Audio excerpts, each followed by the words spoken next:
नमस्कार दोस्तों, all about digital में आप लोगों का स्वागत है।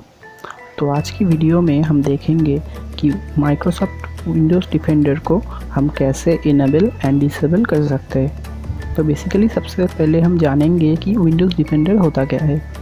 तो विंडोज़ डिफेंडर माइक्रोसॉफ्ट का एक एंटीवायरस प्रोटेक्शन सॉफ्टवेयर है, जिसको ऑन करने से हमारा पीसी या लैपटॉप में रियल टाइम प्रोटेक्शन मिलना चालू हो जाएगा। तो चलिए वीडियो शुरू करते हैं। वीडियो को लास्ट तक देखें और हमारा चैनल को सब्सक्राइब करें।